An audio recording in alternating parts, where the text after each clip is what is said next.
जिस एनवायरनमेंट में ईरान अपने मिसाइल फायर कर रहा है वो मल्टी प्रोंग उन पर अटैक होता है। जो ही ईरान से एक मिसाइल लॉन्च होता है, पर्शियन गल्फ में जो इनके वॉरशिप्स हैं वो डिस्ट्रॉय करने की बैलिस्टिक मिसाइल्स को सलाहियत रखते हैं। जॉर्डन की तरफ जाता है तो वहां पे रेड सी से फायरिंग होती है। अपने दोनों मुल्कों की जो एयर डिफेंस है वो भी ऑलमोस्ट वेस्ट के कंट्रोल में है, खासतौर पर जॉर्डन की मैं बात करूं। इसराइल की दूसरी तरफ मेडिटेरियन सी है, वहां से भी वेपन्स फायर होते हैं before reach the air space of Israel. बहुत सारा जखीरा अभी भी है और इंटैक्ट है। अगर मिसाइल बैटरियों को तबाह होते तो ये सैटेलाइट की पिक्चर्स दिखाते हैं, इतने बड़े धमाके होते हैं वहां पे, अगर बैटरीज इतनी ज्यादा उड़ाई जाती। एयर बेसिस के हवाले से बड़ी बात हो रही है कि जी जो इस्लामी ममालिक के जो एयर स्पेसिस हैं वो इस्तेमाल हुए।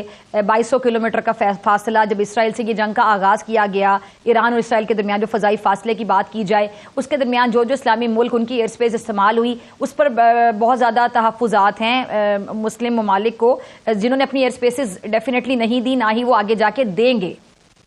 जी बहुत शुक्रिया डॉक्टर फिजा इनवाइट करने का। देखिए ये अभी की बात नहीं है, बहुत सारे मुल्क हमारे जो अरब मुल्क हैं या मुसलमान मुल्क हैं वो पहले ही कॉम्प्रोमाइज कर चुके हैं। और जिस स्ट्राइक का आप जिक्र कर रही हैं वो पहले दिन हुई थी 200 जहाजों के साथ जब इसराइल ने अटैक किया था, और उसमें भी बहुत ज्यादा तादाद इस्तेमाल हुई थी 8 हुए रिफ्यूएल टैंकर्स की। उस वक्त भी मोस्ट प्रोबेबल रूट था जॉर्डन और इराक के रास्ते से, कोई रेजिस्टेंस नहीं मिली थी जहाजों को ना आते हुए ना वापस जाते हुए। जबकि आपने नोट किया होगा कि जिस एनवायरनमेंट में ईरान अपने मिसाइल फायर कर रहा है वो मल्टी प्रोंग उन पर अटैक होता है। जो ही ईरान से एक मिसाइल लॉन्च होता है, पर्शियन गल्फ में जो इनके वॉरशिप्स हैं वो डिस्ट्रॉय करने की बैलिस्टिक मिसाइल्स को सलाहियत रखते हैं। नंबर 2, जब वो फर्दर जॉर्डन की तरफ जाता है तो वहां पे रेड सी से फायरिंग होती है। और अपने दोनों मुल्कों की जो एयर डिफेंस है वो भी ऑलमोस्ट वेस्ट के कंट्रोल में है, खासतौर पर जॉर्डन की मैं बात करूं। जब वहां से क्रॉस होता है तो आप देखिए इसराइल की दूसरी तरफ मेडिटेरियन सी है, वहां से भी वेपन्स फायर होते हैं before reach the air space of Israel, पहली बात। और ये ज़हन में रखिएगा कि इसराइल है वो 70वां हिस्सा है, यानी 70 गुना छोटा है ईरान के रकबे के हिसाब से। एक बात बड़ी इंपॉर्टेंट। और दूसरी बात है कि उनकी 9 मिलियन के करीब है, 90 मिलियन के करीब है ईरान की, और उसका 10 गुना कम है ईरान की। एक और अगर लोग बेहतर समझना चाहें तो केपीके का चौथा हिस्सा है बुनियादी तौर पर, अगर आप साइज का देखें तो इतना छोटा मुल्क है। ईरान जब मिसाइल फायर करता है इतनी रेजिस्टेंस के बावजूद वहां तक जा पहुंचते हैं, चाहे वो 20% पहुंचे, जो 10% पहुंचे, वो बड़ी हैवक या पैनिक क्रिएट करने की सलाहियत रखते हैं और उन्होंने रखी। अब मेरा मानना थोड़ा सा डिफरेंस ये है कि जब ये विल आप फाइट करते हैं कि तोड़ देते हैं लोगों की या किसी दुश्मन अवाम की, तो आपकी जंग आपके हक में चली जाती है। हिंदुस्तान पाकिस्तान का देख लें, हमने उनकी तरफ विल तोड़ी और पाकिस्तान के लोग इकट्ठे हो गए।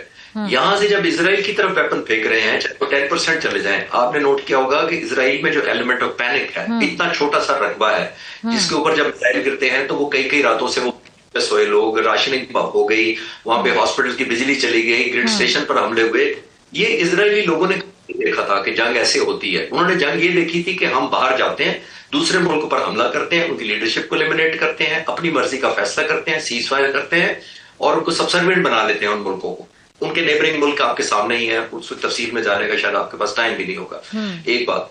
उसके अलावा आप देखिए, मेरा मानना यह है कि ये जो अमेरिका का एंटर होना इस वक्त है, ईरान ने कामयाबी से एक प्रोहिबिटिव प्राइस इंपोज करने में कामयाबी हासिल कर ली थी। क्यों? वो इस वजह से कि पहले 3 दिन मैं फॉलो कर रहा था जिन ड्रोन्स को, वो बड़े सस्ते वाले इकोनॉमिकल ड्रोन फायर कर रहे थे, जिसको इजराइल ने पॉसिबली मिसरीड किया, और वो बड़े मोस्ट एक्सपेंसिव अपने एयर डिफेंस फेंकते रहे, क्योंकि उन्होंने वो अपना भरम कायम रखना था कि हमारा एयर स्पेस जो है वो प्रेग्नेबल नहीं, पेनिट्रेट नहीं हो सकता। वो हो गया, लेकिन उस वक्त तक उसने सस्ते मिसाइल मारे, लेस कॉस्टली। अब आहिस्ता आहिस्ता आपने नोट किया होगा उन्होंने सजील और खुर्रमशहर चाहरुम भी एक मिसाइल है जो सजील का इक्विवेलेंट ही है। ये 2025 की वर्जन है बुनियादी तौर पर, और ये खुर्रम एक शहर है जो ईरान और इराक की जंग के दौरान बड़ी इसमें घमसान जंग हुई थी, उसके नाम पर उन्होंने एक मिसाइल बनाया, ये खुर्रमशहर चाहरुम यानी 4, विच मींस द लेटेस्ट। इन्होंने अब लेटली 2 रात पहले ये मिसाइल मारे थे, जिसका मतलब है ये हाइपरसोनिक थे। अब इजराइल को रियलाइज हुआ कि जो हम इंटरसेप्ट करते रहे हैं वो कॉस्ट इफेक्टिव नहीं हमने काम किया, हमने लेस एक्सपेंसिव को फायर किया है, अपना एग्जॉस्ट किया है। सो मच सो कि आपने नोट किया होगा कि इजराइल को उन्होंने मजबूर कर दिया। ना वेस्टर्न मीडिया रिपोर्ट कर रहा है, CNBC ने रिपोर्ट किया है इजरायली अथॉरिटीज के रेफरेंस से कि पहले दिन हमने 90% इंटरसेप्ट किए थे और चौथे दिन जाकर हमने 60% इंटरसेप्ट किए थे। अब कुछ इंटरसेप्शन गलती से, कुछ बाय चॉइस उनको छोड़नी पड़ी। क्योंकि उनको लगा कि ये जो एक सौ मिसाइल वहां से आता है ईरान से, ये ईरान को तकरीबन $100 मिलियन कॉस्ट करता है, जबकि उसको इंटरसेप्ट करना इसराइल को $2 बिलियन कॉस्ट कर रहा है। मैं पैसों के साथ पे बात नहीं कर रहा, मैं ये बात कर रहा हूं कि एलिमेंट ऑफ जो ट्रस्ट लोगों का खत्म हुआ है। पैसे तो बहुत दे सकता है अमेरिका, उसको मिसाइल भी दोबारा दे सकता है, लेकिन लोगों को जो साइकोलॉजिकल एक डिफीट नजर आई या एक element of lack of trust अपनी फोर्सेस पर और खास तौर पर उन एयर डिफेंस वेपन्स पर ब्रीच नजर आया कि ये तो हमें पहुंच गया मिसाइल, ये तो हमारे बिजली घर भी उड़ा रहे हैं, ये तो हमारी बिल्डिंगें भी क्लैप्स हो रही हैं, वो तो 2 साल से गाजा पे कर रहे थे। तो पहली दफा डिस्कनेक्ट मुझे भी नजर आया as a student of strategy between Israeli government, the armed forces and the people. आपने थोड़ा सा मैं क्विक रेफरेंस देना चाहूंगी कि इंडिया ने भी हमारे पर ड्रोन मारे थे, लोगों ने वीडियोस और सेक्शन बनानी शुरू कर दी थी, लोग लेके कबाड़िए को बेचने चले गए थे। ये होती है रेजिलियंस कौम की। आई एम श्योर ईरान के पास एक स्ट्रेंथ रकबे की है, बहुत बड़ा रकबा है, क्लोजिंग पॉइंट में रही है इसके ऊपर ये है, और दूसरा उनकी रेजिलियंस बहुत है। डॉक्टर फिजा, उन्होंने पिछले 200 सालों में तकरीबन 8 जंगें लड़ी हैं ईरान ने, और ये बहुत रेजिलियंट कौम है। फिर अनफॉर्चुनेटली एक और चीज यूनाइट करती है लोगों को, जो बहुत कम लोग नोट कर रहे हैं। आपने नोट किया, इनके ऑपरेशन का नाम है, जो इजराइल ऑपरेशन है, राइजिंग लॉयन। अब ये लॉयन कहां से आया? लॉयन वहां से आया, आप देखिए ईरान का झंडा देखें, सेंटर में उसका अल्लाह लिखा हुआ है। इससे पहले लायन हुआ करता था जो शाह का निशान था, तो आप उससे रिलेट करें राइजिंग लायन का मतलब क्या है।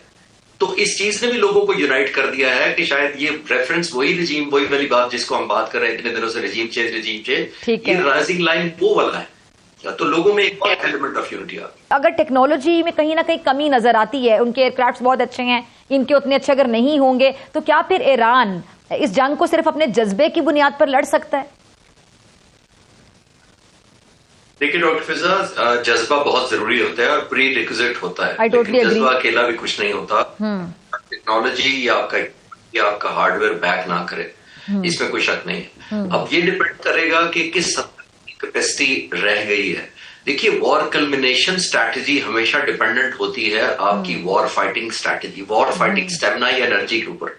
आपकी एनर्जी कितनी रह गई है, ये ईरान जाहिर है ऑफिशियली तो डिस्क्लोज किसी को नहीं कर रहा कि उसके पास कितने मिसाइल हैं, लेकिन जो जितनी इंटेलिजेंस रिपोर्ट्स उसके बारे में है या गेस वर्क है, या जहां से मैं भी ढूंढ सका हूं बहुत सारे वेबसाइट्स और दूसरे सोर्सेज और किताबों में से जो मैंने पहले भी कहीं पढ़ी होंगी, मैं ढूंढ ये पाया हूं कि उसके पास कोई अगर वेपन्स के बहुत सारा जखीरा अभी भी है और इंटैक्ट है। वो कैसे?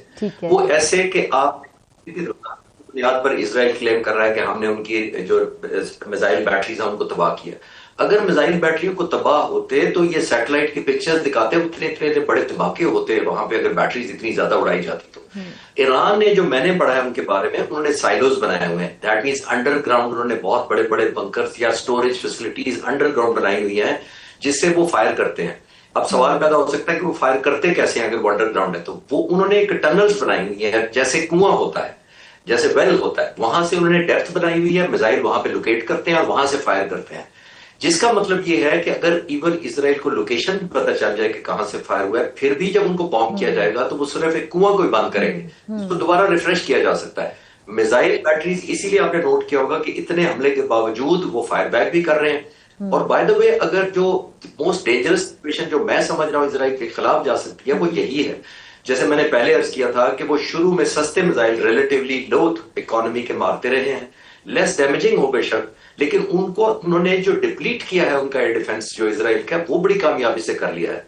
अब इसीलिए उनको राशनिंग करनी पड़ रही है। और अगर उनके पास हाइपर मिसाइल्स का, जैसे सिजील का है या जैसे ये मैं कह रहा हूँ खुरम शहर वाला 4 है, अगर वाकई इनके पास अभी तक इंटैक्ट है, जो मैं समझता हूं इंटैक्ट है, तो अगर उन्होंने ये फायर करने शुरू किए तो मुश्किल हो जाएगा। जो मैं ब्रेक से पहले अर्ज कर रहा था कि देखिए, उन्होंने तो पॉसिबली इन्वॉल्व ही इसलिए किया कि उनसे अब नुकसान बर्दाश्त नहीं हो रहा। उनको लगता है कि हमारी कौम की जो ओपिनियन है लोगों की, हमारी तो रजीम करते करते दूसरों की अपनी रजीम ना चेंज करवा।